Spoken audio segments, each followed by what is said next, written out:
L'accueil du président de la transition en France n'a pas été aussi chaleureux que celui reçu en Russie. Certains Malagasy affirmant avoir participé au mouvement de contestation ont estimé que ce déplacement en France ne respectait pas les revendications portées lors des manifestations sur la place publique. Cependant, ce voyage en France n'était pas une invitation de dernière minute, il avait été planifié plusieurs jours à l'avance. Malgré cela, certains partisans du régime ont été déçus en prenant conscience des retombées de cette visite officielle.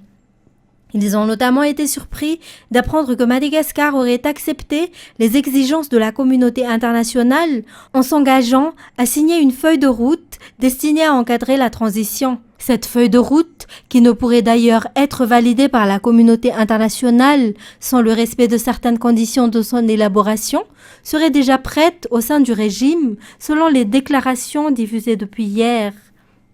Mais plusieurs interrogations demeurent. D'où proviennent les propositions ayant servi à sa rédaction? Quels partis politiques, organisations de la société civile ou forces vives ont été consultés et ont contribué à son élaboration? À voir le contenu présenté, le régime serait à la fois juge et partie. Pourtant, comme l'a déclaré l'amiral Didier Ratsirek, les auteurs d'un coup d'État ne doivent ni se porter candidat ni organiser les élections. Si Madagascar ne fait pas preuve de prudence dans sa diplomatie internationale, la crise sociale et politique risque de s'aggraver davantage. Les sinistrés dans plusieurs régions, notamment à Tuamasin, élèvent quotidiennement la voix pour dénoncer l'absence de soutien et d'assistance. Pendant ce temps, le régime de transition semble absorbé par des luttes internes de positionnement, se considérant déjà comme un pouvoir légitime, comme s'il était issu d'un suffrage populaire, au point d'oublier la véritable mission d'un gouvernement de transition. À en juger par les premiers constats, le changement promis s'est certes démarqué, mais semble s'orienter vers une direction plus préoccupante si la situation persiste. Par ailleurs, certains membres des délégations ayant également effectué le déplacement en France ont suscité davantage de mécontentement parmi leurs anciens compagnons de lutte en raison de leur voyage stratégique, alimentant ainsi de nombreuses polémiques.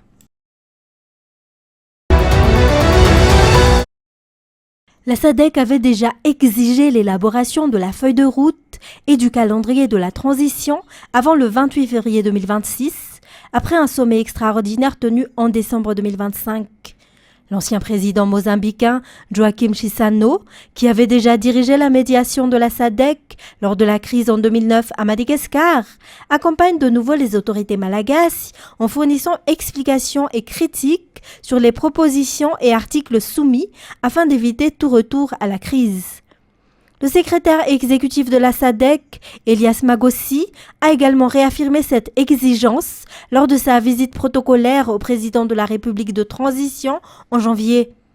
Lors de cette rencontre, le président malagasy a confirmé l'engagement de Madagascar à respecter les principes établis par la SADC et a assuré que le rapport demandé, incluant la feuille de route pour la transition, sera publié avant fin février 2026. Récemment, la SADC et l'Union africaine ont de nouveau insisté sur l'importance de la feuille de route et de la transition réelle. Les conclusions du 39e sommet de l'Union africaine, tenu à Addis-Abeba, ont été fermes sur Madagascar et la SADC assure un suivi strict de la situation. Selon le communiqué final de l'Union africaine, la tenue d'élections est la seule voie pour sortir Madagascar de cette sanction. Lors de ce sommet, les chefs d'État et de gouvernement ont souligné la nécessité de revenir à l'ordre constitutionnel face aux changements de structure ou de direction non électifs. Parallèlement, le secrétaire exécutif de la SADC et le représentant de l'Union africaine se sont rencontrés à Addis-Abeba pour coordonner la médiation politique à Madagascar. La SADC maintient sa position sur l'élaboration de la feuille de route pour la transition. L'objectif est de progresser vers une gouvernance civile, des élections transparentes et acceptées par tous, ont-ils rappelé. La SADC et l'Union africaine sont unanimes sur la nécessité d'instaurer la stabilité à Madagascar. Cela inclut la réforme de la CENI, les modifications constitutionnelles et la préparation des futures élections.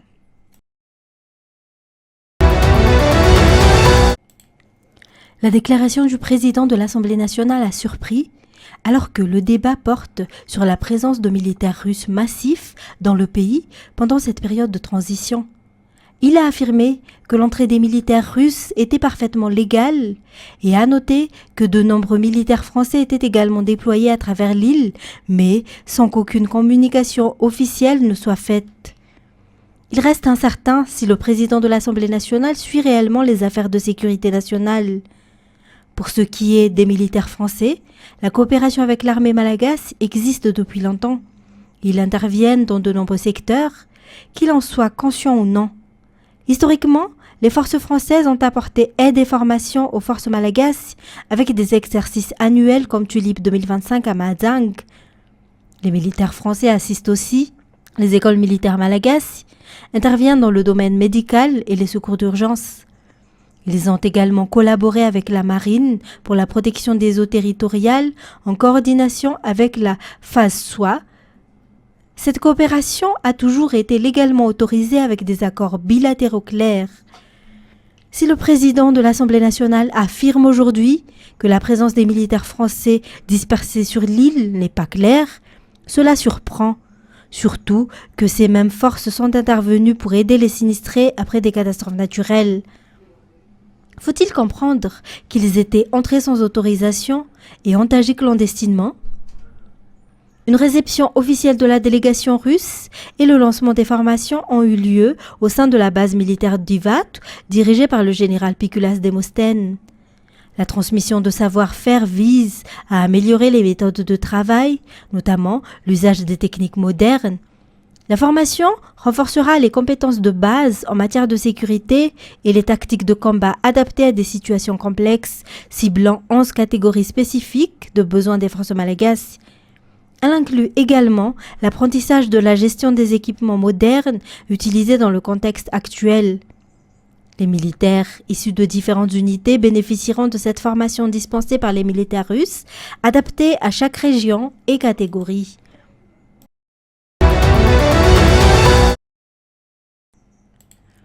Raïssa Razaivoul ne figure pas sur la liste des prisonniers politiques ayant bénéficié d'une amnistie et elle a refusé de retourner en prison malgré l'appel lancé par la ministre de la Justice demandant à ses détenus de revenir volontairement purger leur peine. Des recherches ont été ainsi menées et elle a été appréhendée samedi dernier à Andjahar, puis transférée pour enquête au Tubratimajave. La procédure se poursuit à ce jour et une fois l'enquête terminée, elle sera de nouveau présentée au parquet. Pour rappel, l'affaire Raïssa Razaivoul a provoqué des tensions au sein du gouvernement de refondation. Peu de temps après sa sortie de prison, elle est apparue publiquement aux côtés du ministre de la Communication et de la Culture, Gaskar Fensou, lors de la cérémonie d'inauguration d'une route de 1600 mètres à Fenoirive le 20 décembre dernier.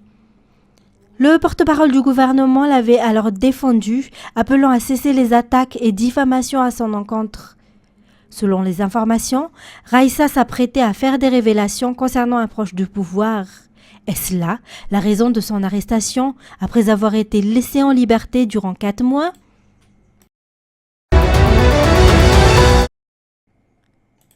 Après 6 années à la tête de son Fouktan, Lamas Victorien, chef de Fouktan à Mangaran, parcelle 1146, a démissionné aujourd'hui. La décision serait motivée par la peur et le souci de protéger sa vie, selon les informations qu'il a publiées sur Facebook. Il a déclaré qu'une tentative de cambriolage de sa maison était en préparation. Peu de temps après cette vidéo, Zola Rinasudimnien, chef de Fouktan Imagarivcha Sud, parcelle 2153, a également partagé une déclaration. Selon les informations, de nombreux sinistrés du cyclone Jezani à Tuamas n'ont toujours pas reçu d'aide et attendent une organisation.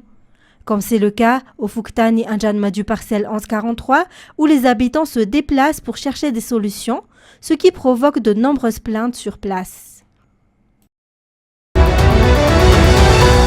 Les habitants de Tuamas sont complètement dépassés par les conséquences du cyclone Jezani, survenu il y a déjà 1 mois. La plupart des maisons restent en ruine, y compris celle de cette mère enceinte. Leur détresse est d'autant plus grande qu'ils n'ont encore reçu aucune aide. Les plaintes des sinistrés sont similaires partout. Après le passage du cyclone Gézani, seule une aide minimale, 2 rations de riz, leur a été remise par l'État selon leur déclaration.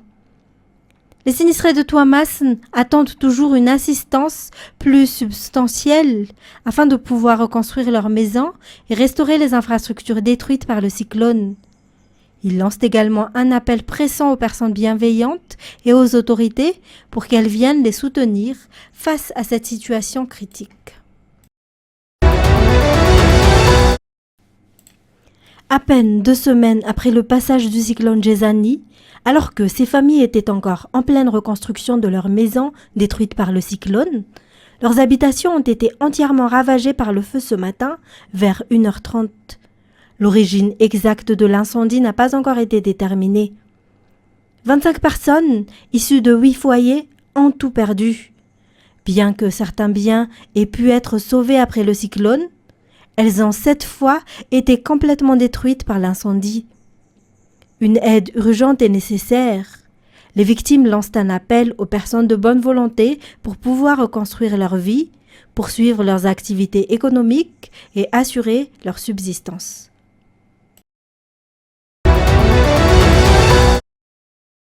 Trois dalles ont fait irruption au domicile du directeur de l'EPP Wuichanjin, Zap Ambinaninjan 1, Tsararivcha Ambuscha lundi soir vers 19h30 selon des sources locales.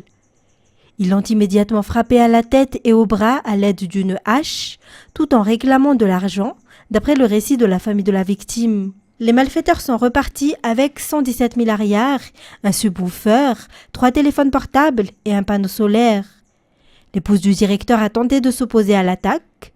Les assaillants ont pris la fuite lorsque les habitants du village ont commencé à se mobiliser. Le directeur blessé a été transporté à pied depuis Ambinanjan Tsararivch en direction d'Ambusch jusqu'à Ambalaswarai. Ce n'est qu'à cet endroit qu'un véhicule a pu le prendre en charge après que le député de la localité ait été informé des faits. La victime suit actuellement des soins et l'enquête se poursuit afin d'élucider cette affaire.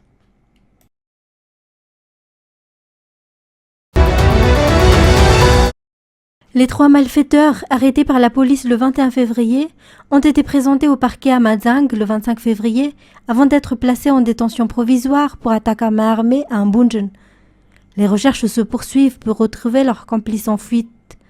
Pour rappel, une attaque à main armée accompagnée de violences, perpétrée par un groupe de 5 individus, s'est produite dans la nuit du 4 février vers 23h au Potomaint Ambunjen, dans la commune rurale de Madzang. Lors de cette agression, le fils du propriétaire de la maison a été grièvement blessé par les armes utilisées par les assaillants, notamment un sabre et un fusil de calibre 12. Les malfaiteurs ont emporté 2 téléphones portables contenant un dépôt de plus de 4 millions d'arrières, ainsi qu'une somme de 180 000 arrières en espèces. Les éléments de l'unité d'intervention rapide ont immédiatement ouvert une enquête. Un premier suspect a été interpellé sur place le 21 février. Celui-ci a ensuite permis l'arrestation de 2 autres complices à leur domicile. Lors de la perquisition, la police a retrouvé le sabre utilisé lors de l'attaque, ainsi qu'une casquette verte identifiée par la victime comme ayant été portée par l'un des agresseurs le soir des faits, selon les informations.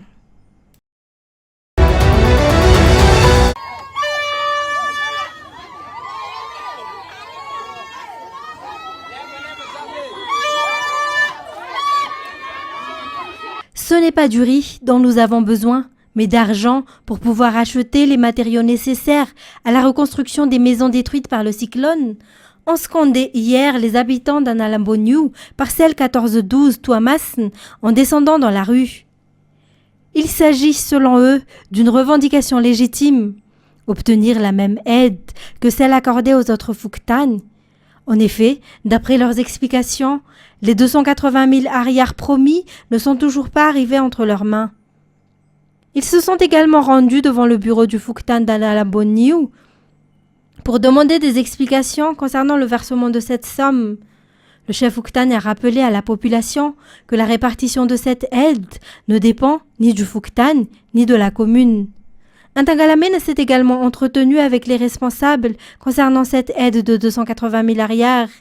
Il a expliqué publiquement à la population la réponse qui lui a été donnée. Le versement serait imminent. Le Vuktan d'Analamboniu n'est pas le seul à Tuamasn à se plaindre à ne pas avoir encore bénéficié de cette aide. Cette somme est censée leur permettre de se relever et de réparer les infrastructures endommagées, mais jusqu'à présent, elle reste introuvable. Nous sommes sans abri, ont conclu ses habitants.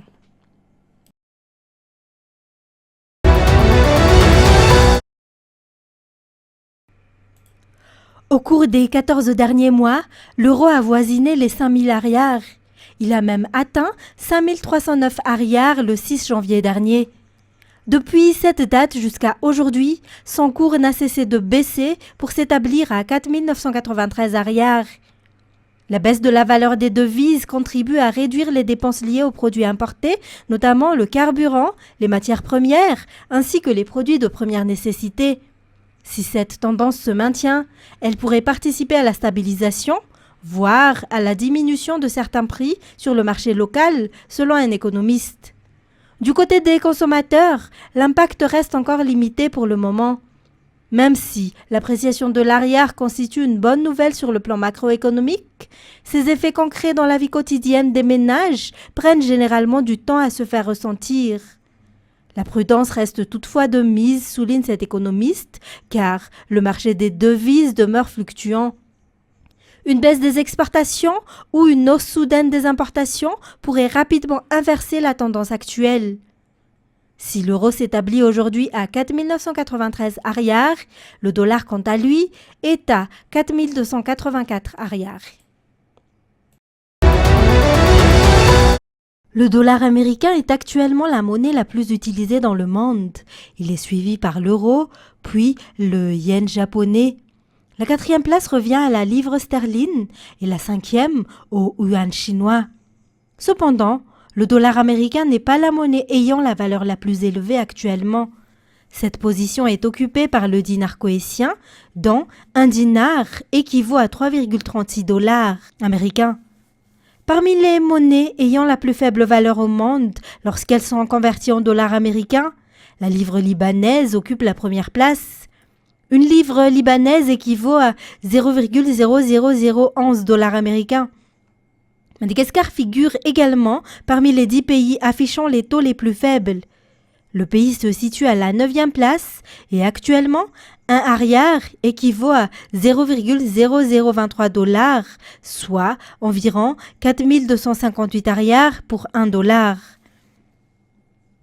La 2e place est occupée par le rial iranien, la 3e par le dong vietnamien, la 4e par le kip laotien, la 5e par la roupie indonésienne, suivie du som ouzbek, du franc guinéen, du franc burundais et enfin du guarani paraguayen à la 10e place.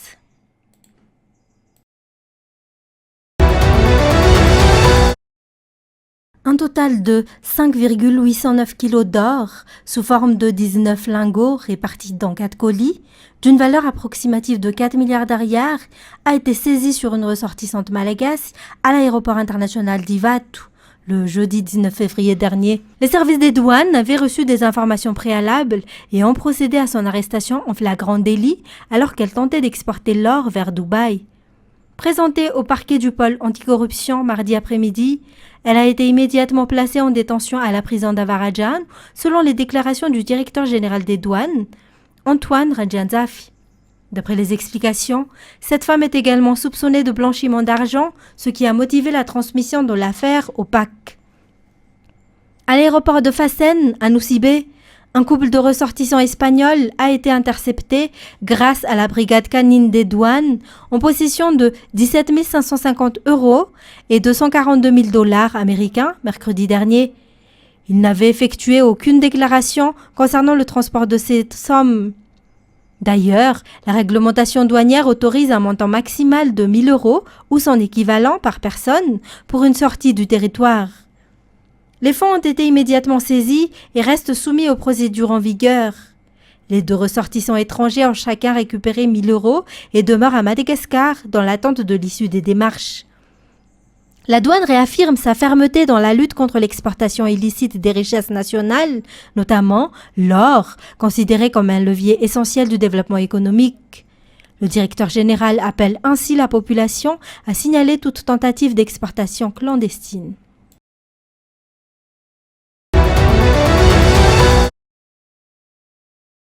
La surpopulation carcérale entraîne une violation des droits fondamentaux des détenus. Selon une enquête menée par ACAT, sur 4 prisons à Madagascar, les infrastructures existantes ne correspondent plus au nombre de détenus, notamment à Tanmour et à Tirabé. Les prisons malagasy ne respectent toujours pas les normes internationales, a précisé Miura Ranjian. Le manque de personnel qualifié pour encadrer les détenus est également un problème majeur. Par ailleurs, la forte proportion de détenus en détention provisoire contribue également à la saturation. En 2017, environ 72% des détenus étaient en détention provisoire selon l'enquête menée dans les 4 prisons. ACAT a mis en place plusieurs initiatives pour sensibiliser et apporter des solutions au fil de ces 9 dernières années d'activité. ACAT a récemment organisé un atelier de clôture pour son projet de 9 ans.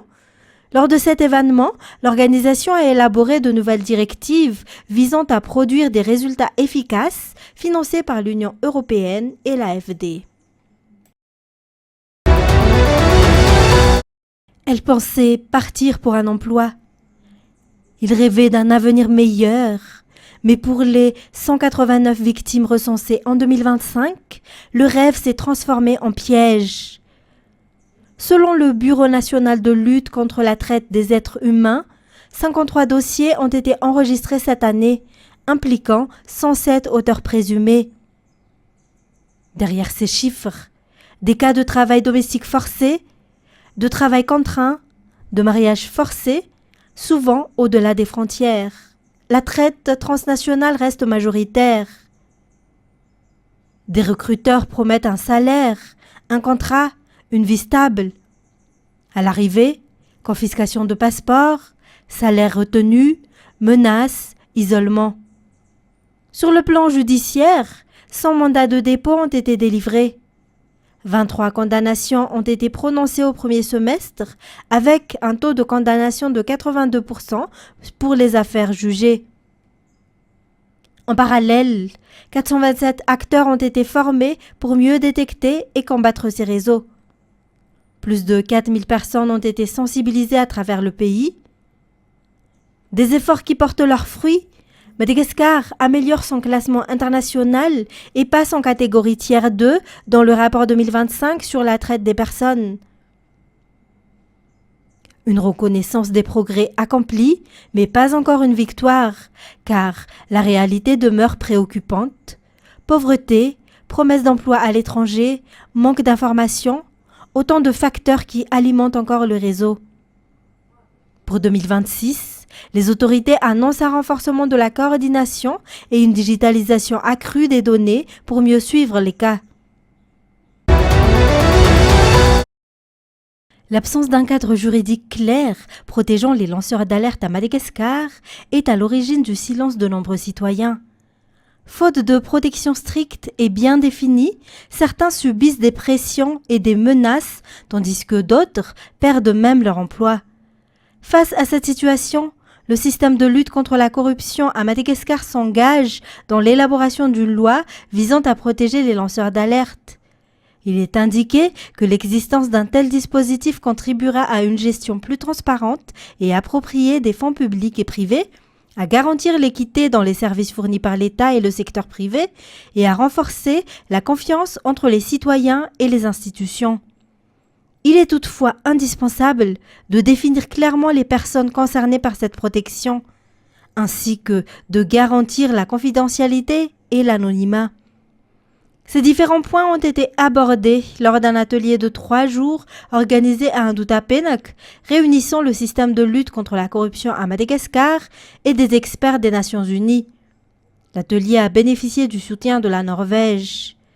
Cette démarche s'inscrit dans le cadre des engagements internationaux de Madagascar, notamment à travers la Convention des Nations Unies contre la corruption. Si cette loi est adoptée, Dire la vérité ne devrait plus détruire des vies. Selon les analyses, il pourrait s'agir d'une étape majeure et historique dans la lutte contre l'impunité à Madagascar. Il est par ailleurs indiqué qu'à l'issue de cette phase, les travaux entreront dans la dernière étape d'amélioration du projet de loi en vue de son adoption officielle.